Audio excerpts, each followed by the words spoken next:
عليكم ورحمة الله وبركاته.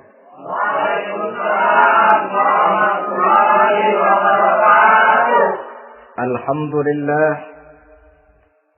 الحمد لله الجبار القهار العزيز الغفار خالق الجنة والنار، والصلاة والسلام على سيدنا ومولانا محمد المختار وعلى آله وأصحابه الأطهار.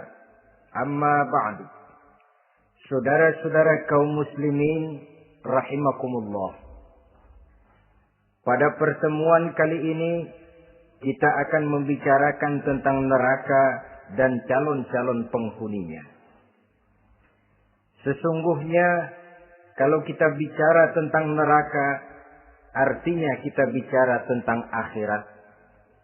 Dan kalau kita bicara tentang akhirat, kita bicara tentang alam gaib yang merupakan salah satu dari rukun iman yang 6, percaya kepada alam gaib. Kalau sudah bicara alam gaib, maka ini di luar batas kemampuan nilai-nilai ilmiah dan di luar batas kemampuan renungan filsafat. Ilmu pengetahuan akan buntu kalau sudah membicarakan alam gaib. Artinya, kehidupan di akhirat itu tidak bisa diteliti secara ilmiah. Filsafat pun akan ngambang kalau sudah membicarakan kehidupan di alam gaib. Karena itu kalau kita kembali kepada logika, jika kita ingin mengerti tentang caranya membuat bangku, kita pergi ke tukang bangku dan bertanya kepadanya. Kita ingin mengerti cara membuat mobil, kita pergi ke tukang mobil, ke bengkel mobil, dan bertanya kepada ahlinya. Pun dalam urusan alam gaib, sudah sewajarnya kita kembali kepada penjelasan dari sang pencipta alam gaib, yakni Allah subhanahu wa ta'ala. Dan melalui kitabullah Al-Quranul Karim, Allah telah menjelaskan masalah-masalah gaib berupa kehidupan di surga dan neraka itu secara jelas dan pasti. Dengan kata lain, di dalam membicarakan tentang neraka ini, yang menjadi dasar daripada pemikiran kita adalah rasa iman kepada Allah subhanahu wa ta'ala. Karena soal neraka tidak pernah bisa dibuktikan dengan ilmu pengetahuan.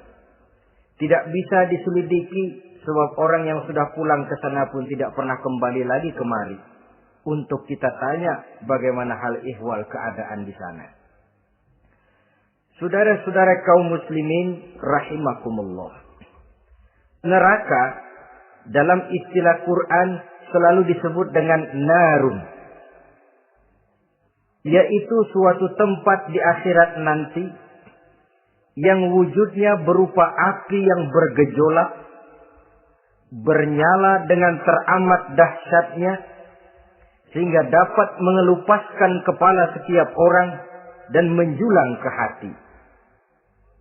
Diriwayatkan oleh Imam Bukhari dan Muslim bahwa Rasulullah sallallahu alaihi wasallam pernah bersabda, "Narukum hadhihi allati tuqiduna juz'un min 70 jazaan min harri jahannam."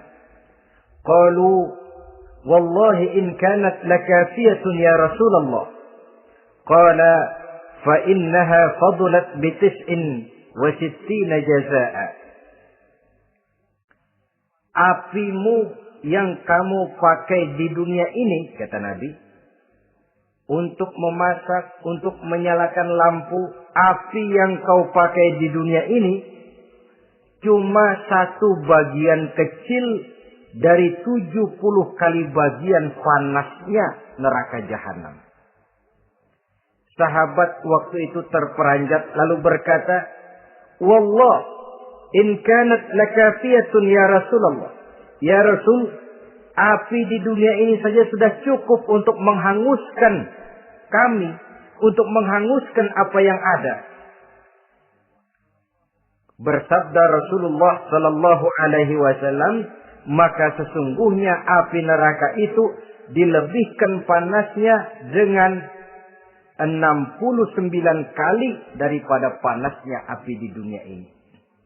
Jadi sepanas-panasnya api yang pernah kita rasakan di dunia ini, maka api di neraka nanti 69 kali lebih panas dari api yang kita rasakan paling panas di dunia.